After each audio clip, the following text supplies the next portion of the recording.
You're watching Newstainment Television. क्या बात आहे. जोरदार टाळ्या आपल्या नवीन रोमॅन्टिक जोडीसाठी. तुम्ही आय थिंक पहिल्यांदाच पेअर म्हणून एकत्र आहात, बरोबर? हो, येस. आणि काय वाटलं ट्रेलर पाहिला? आणि मला असं कळलं की अभिजितकडनं की त्यांनी हा ट्रेलर पाहिलाच नव्हता. त्या दोघांनी पहिल्यांदा त्यांच्या चित्रपटाचा ट्रेलर आज इथे पहिल्यांदा पाहिलेला आहे. काय कसं वाटतंय अभिजित? खूप कमाल वाटतं. First of all thank you so much, तुम्ही सगळे इथे आलात आणि I am very happy to be here. आणि स्वप्नील सरांनी ट्रेलर लॉन्च केला, आय एम सो हॅपी. आणि असे बरेच काय म्हणतात शॉक आम्हाला मिळत आहेत. लग्नाचे शॉर्ट तर मिळतात आहेत आणि लग्नाचे शॉर्ट्स पण मिळत आहेत. कारण मला आधीच मला हे आजचं काहीच प्लॅन नव्हतं. सगळं डान्स वगैरे सगळं जसं मी सांगितलं मगाशी आयत्या वेळेस. ट्रेलर पण आम्हाला अजिबात दाखवलं होतं. मला माहिती नाही हो. मी दुपारी विचारलं दिग्दर्शकाला एकत्र प्रवास करताना की मग काय आलाय का तुझ्याकडे वगैरे. माझ्या शेजारी बसून बघत होता पण मला दाखवलं नाही त्याने. त्यामुळे मी पण पहिल्यांदाच बघते. स्वीट सरप्राईज होता आणि खूप मस्त वाटलं. खरंच होतं मला जास्त एक्सप्रेस करता येत नाहीये. मला वाटलं वा वा. नाही नाही, अभि फार मस्त झालं. तू डिस्कस चिकणा आपल्याला पुन्हा एकदा अजून एक चिकणा हिरो आपल्याकडे आलेला आहे. तर जोरदार टाळ्या अभिजितसाठी. काय भाग्य आहे माझं आता मी कोणाच्या मध्ये उभी आहे. क्या बात आहे. येऊ का मध्ये? माझा लग्नाचा शॉट 3 वर्षापूर्वी झालाय हे लक्षात आहे तुला? येस. नाही, आपण प्रियदर्शी तुझ्याकडे वळतो. कसं वाटतंय तुला? एकानंतर चित्रपट येतात आणि आता हा एक नवीन विषयावरचा नवा तोरा परत तू खेळ म्हणतेस मांडला जातोय. कसं वाटतंय? मी पहिल्यांदाच अशा हार्डकोर रोमॅन्टिक गाण्यामध्ये काम केलंय. म्हणजे ऑफकोर्स लव्ह इंटरेस्ट किंवा लव्ह स्टोरी या गोष्टी आल्यात माझ्या वाट्याला. पण अशा पद्धतीची रॉमकॉम फिल्म पहिल्यांदाच मी करतेय. तर मी पण हे सगळं पहिल्यांदा अनुभवत होते की मी कशी प्रेझेंट होणार आहे. आणि मग प्रेम भावना दाखवताना ते असं बालिश नाही ना वाटणार, ते खोटं नाही ना वाटणार वगैरे असं खूप काय काय मी कॉन्शियस होते. किंवा माझी आणि अभिची काहीच ओळख नव्हती. आमची नवीन नवीन मैत्री होत होती सेटवरती. तर आमची पेअर कशी वर्क होईल वगैरे या सगळ्याला घेऊन मला अनेक प्रश्न होते. पण ट्रेलर बघितल्यानंतर मला तसं वाटतंय की अरे कोण येते हे, मला जायचंय तो सिनेमा बघायला असं मलाच वाटतंय. त्यामुळे मी खूप एक्सायटेड आहे. आणि 2दा ट्रेलर बघून पण पोट नाही भरलंय. अजून बघावं असं वाटतंय. परत बघावं असं वाटतं. अच्छा याच्यानंतर हे, याच्यानंतर ते, ओके ओके असं सगळं मनात चालू आहे. बट असं खूप पॉझिटिव्ह आणि एनर्जेटिक ट्रेलर वाटतोय. आणि होपफुल झालोय आम्ही सगळेच. त्यामुळे की हा ट्रेलर बघून नक्कीच प्रेक्षकांना थिएटरमध्ये हा सिनेमा पाहावासा वाटेल. आणि म्हणजे तो एक झोन असतो ना यार, हे चल ना काहीतरी बघूया मस्त वाला एक झोन असतो बघ की आपल्याला बिंज वॉच करायचं असतं, आपल्याला रिलॅक्स व्हायचं असतं. तर अशा सगळ्या मंडळींसाठी आणि अशा सगळ्या झोनसाठी हा परफेक्ट सिनेमा आहे. आणि त्यासाठीचा हा परफेक्ट ट्रेलर आहे असं वाटतंय. त्यामुळे खूपच thank you Akshay for this sweet surprise. आम्हाला न सांगितल्याबद्दल थँक्यू. क्या बात आहे. वा वा वा. अक्षय फारच मस्त सरप्राईज दिलेस तू याच दोघांनाही. आता पण पुढचं सांग सगळं काय असेल ते प्लीज. नाही, ते त्यांनी माझ्याकडे दिली जबाबदारी. मी ते एक एक सांगतो. तेच त्यासाठी चालू आज मी ते अगदी झालं. पण दोघांनी अक्षयचा हा पहिला चित्रपट आहे. तुम्ही दोघेही त्याच्यावर पहिल्यांदा काम करताय. मला माहिती आहे तुम्ही आता पुढे प्रमोशन इव्हेंटमध्ये मला हे प्रश्न येणारच आहेत की कसा होतो अनुभव, काय होतं. पण त्याच्या आधी ते पहिल्याची मजा वेगळी असते ना. तर तो पहिला हक्क मी हिरावून घेऊन तुम्हाला विचारणार आहे की दिग्दर्शक म्हणून तुम्हाला कसं वाटलं अक्षयबरोबर काम करताना. आणि सगळ्यात महत्त्वाचं नट म्हणून ह्या स्क्रिप्टला हो म्हणण्याचं कारण काय? सो पहिल्या प्रश्नाचं उत्तर देईन मी. अक्षय मुळात तुम्ही त्याला मगाशी पण बघितलं असेल, एकदम खूप सिम्पल आणि खूप जेन्युइन माणूस आहे तो. आणि तेवढाच तो खूप चांगला माणूस आहे. त्यामुळे जे त्याची वाईब आहे, जी त्याची एनर्जी आहे ती आम्हाला काम करताना पण जाणवत होती. आणि तेवढ्याच चांगल्या पद्धतीने आम्ही शूट करत होतो. त्याचं सगळं ठरलेलं असायचं, असं असं होणार, तसं कसं होणार. पण या म्हणजे साधेपणामागे त्याची जी जिद्द होती, जिद्द होती ती खूप कमाल होती. म्हणजे त्याने कुठेच कॉम्प्रोमाइज केलं नाहीये. हा शॉट असा पाहिजे तर असाच पाहिजे. त्यामुळे ती एक वेगळी मजा त्याच्यावर काम करण्यात. आणि त्याचा जो सांगोलपणा आहे, त्याची जी वाईब आहे, त्याची जी एनर्जी आहे ती आय थिंक इथे पण तुम्हाला दिसली असेल. आम्ही मीडियम होतो पण त्या सगळं विजन, सगळं हे जे काही त्याने पाहिलं होतं ते प्रत्यक्षात त्याने दाखवलं आम्हाला पण आणि आता प्रेक्षकांना पण.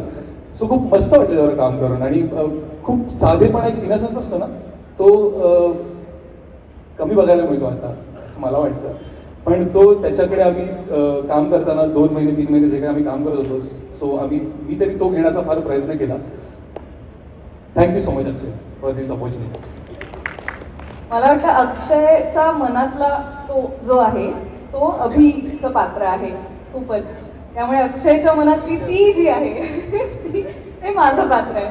तर बऱ्याच सेटवरती आमचं असं बोलणं व्हायचं की अच्छा हे का लिहावंसं वाटलंय रे तुला हा सीन, ही अशी वागते ही अशी वागते, असं का वाटतंय तुला की तुझ्याशी सिमिलर असलेल्या पात्राशी एका फिमेलनी असं वागावं, इतकं उद्धट, इतकं आगाऊ, इतकं भांडखोर वागावं वगैरे, असं मी खूप चिडवायचं त्याला.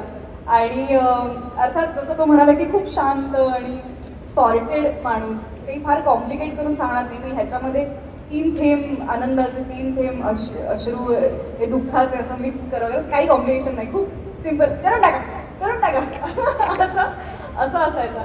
त्यामुळे आम्ही खूप फ्रीली इम्प्रोव्हाइज करू शकलो. बरेचसे यातले सीन्स इम्प्रोव्हायझेशनमधनं आलेले आहेत किंवा वाक्यांवरती आणखीन गोष्टी खुलवल्या गेल्या. तर त्या सगळ्याला आमच्या दिग्दर्शकाने खूप मुभा दिली, त्यामुळे आम्ही असे बागडलोय ॲक्टर्स म्हणून. आणि हेही एक कारण होतं ही स्क्रिप्ट निवडण्याचं की आपल्याला जेव्हा दोघांचीच फिल्म आहे असं सांगितलं जातं तेव्हा आपल्याला हावरट ॲक्टर जागा होतो. तर तो जागा झालाच, पण स्क्रिप्ट वाचल्यावरती असं झालं की दोघांच्या केमिस्ट्रीमध्ये उलगडण्यासारख्या इतक्या बारीक बारीक गोष्टी असतात की त्या पोर्ट्रे करायला खूप मजा येईल आणि ती मजा स्क्रीनवर दिसते घडताना. त्यामुळे आता looking forward to the premiere and the release. वा वा, आमच्या सगळ्यांकडनं तुमच्या दोघांच्या या प्रवासासाठी खूप खूप शुभेच्छा. आणि आम्ही सगळेच तुमच्या बरोबर आहोत. आणि हे निमित्त साधून मी अक्षयला पण स्टेजवर यायची विनंती करतो. अक्षय प्लीज स्टेजवर यावं.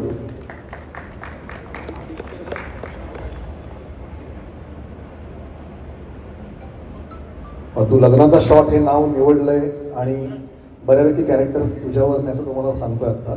त्यामुळे एक असं वाटलं की अक्षय लग्न झालंय का तुझं? हो झालं, माझी मिसेस किती बसते. अरे वा वा वा. आणि लग्नाचा शॉट झालेला आहे. एक्झॅक्टली तो की कसा होता म्हणजे लग्नाचा शॉट तुझ्या लग्नातला? माझं लॉकडाऊन मध्ये लग्न झालं. अरे वा वा वा वा. तर खूप लॉकडाऊन सॉर्टेड, ग्रॅज्युएशन सारखं एक लॉकडाऊन लग्न, लग्नाची yes, विधी. yes. माझा खूप सॉर्टेड लग्न शॉट होता. तेव्हा इतर लोकांचा शॉट झाला होता, तुझं लग्न झालं. मला जो लग्न शॉट करायचा होता तो मग इथे घेऊन आलो. वा वा. असं होतं का तुला लग्नात पळून जाता आलं नाही मग आम्हाला पळायला लावलं असं काही होतं? नाही मला म्हणजे ऍक्च्युली मला भीती वाटत होती की ती पळून जाईल. अच्छा, म्हणून ही पळापळी चित्रपटात आलेली आहे. बघ तू किती छान झालं की तेव्हा नाही पळालीस म्हणून हा चित्रपट तो करू शकला. सो एकदा जोरदार टाळ्या तिच्यासाठी पण झाला पाहिजे. थँक्यू अक्षय. आणि चित्रपट शूट करताना मला माहिती आहे की नक्कीच खूप गमती जमती झाल्या असतील. आणि मला तुला विचारायचं आहे की नट म्हणून हे माझे मित्र आहेत सलामी होतकरची आपण सगळ्यांनी कामं पाहिलेली आहेत. आणि एखादा सीन शूट करताना त्या दोघांना असं कधी झालंय का की अरे हा सीन आम्ही असा करून बघतो, पण मग तेव्हा दिग्दर्शक म्हणून तुझं काय मत असायचं किंवा तू कसं त्याला डील करायचंस? भरपूर वेळा झालं असं खरं सांगू नको. ऍक्च्युली. नाही पण काय होत होतं की इनपुट्स मी तर सुरुवातीपासून यांना बोललो की तुमचे इनपुट्स पाहिजे, कारण की जगणार तर ते आहे. मी दोन्ही कॅरेक्टर एकत्र नव्हतो जगू शकत. तर त्यांचे इनपुट्स येत होते तर ते लाईक असे पटत होते, पटले की डायरेक्टली करूया. लाईक एकदम असं फ्रीडमली काम केलं, त्याच्यामुळे हा आउटपुट आला. आणि अभिजित तुला काय वाटतं याच्याबद्दल? कसं वाटतं तुला, सांग मला. हॅलो, अक्षयचं आता जे म्हणाला की इनपुट्स आम्ही दिले की तो हो म्हणायचा प्रत्येक वेळेस, पण कधी कधी त्याला नाही पटायचं. सो तो त्यावेळेस पण हो म्हणायचा सुरुवातीला. त्याला नाही म्हणता यायचं नाही तर तो असं डिरेक्टली असं तोंडावर नाही म्हणायचा. आम्ही म्हणायचो की असं असं करूया का, तर तो हां हां हां हां नंतर यायचा मला काय वाटतं, आम्हाला कळायचं की नाही म्हटलं तुला ओके आम्ही नाही करत आहे, तू म्हणतो तसंच करतो. सो असं तो डिरेक्टली असं कधी नाही म्हणाल. मला सांग, सॉरी मला सांग अक्षय, तू हा चित्रपटाच्या तुझं आधी लग्न झालं येस बरोबर आहे? ते तेव्हापासून सुरू झालंय की त्याला नाही म्हणायचं असायचं पण त्याला म्हणता यायचं नाही, हे नंतर सुरू झालंय. त्यामुळे ते हे तू स्व अनुभवात नाही येत आहे कारण हो की अगदीच अगदीच अक्षय पुढच्या चित्रपटात मला घे नक्की नक्की Yes. नाही जो सपाट प्लीज प्रियदर्शन मी हे म्हणत होते की मी अक्षयला खूप प्रश्न विचारून त्रास दिलाय. नाही मग ही इथे असं का बोलते, पण मग हिला असंही वाटू शकतं, पण मग ही असं का वागते, पण मी ही असं वागेल ना, असं मी त्याला खूप त्रास दिलाय. तर खरं तर त्याच्या डोक्याला खूप शॉर्ट लग्नाचा शॉर्ट शूट करताना, पण त्याने खूप संयमाने मला कृतिका या पात्राच्या जवळ आणलं आणि फायनली जी फिल्म जी आहे ती होऊ शकली. आणि डिरेक्टरच्या विजनमधनं त्याची पहिली फिल्म होणं हे खूप गरजेचं आहे. त्यामुळे आम्ही दोघं पण त्या बाबतीत खूप कोऑर्डिनेटेड होतो की फायनल कॉल हा दिग्दर्शकाचा आहे. सो आपल्याला काही वाटलं तरी सुद्धा तो जे म्हणतोय त्याचं जे विजन आहे तेच आपल्याला करायचं आणि जे खूप छान दिसतंय. अप्रतिम आणि खूप मस्त ट्रेलर झालेला आहे. आता अर्थातच तो उद्यापासून सोशल मीडियावर येईलच आणि आलाय ऑलरेडी आलाय. येस युट्यूबवर 8 आलाय. वाजता आउट झालेला आहे ट्रेलर. 8 वाजता ऑलरेडी आउट झालाय. आपणच उशिरा पाहिलाय. क्या बात आहे यार. Yes yes yes I am sure आता तो सगळीकडे व्हायरल व्हायला लागेल. काही अनेक लोक त्याला पाहायला लागतील. तुम्ही सगळे शेअर कराल आय एम शुअर आणि खूप चांगला रिस्पॉन्स मिळणारच आहे हे पाहून कळतंच. सो खूप खूप शुभेच्छा. आणि आता मी चित्रपटाच्या संपूर्ण टीमला स्टेजवर यायची विनंती करतो.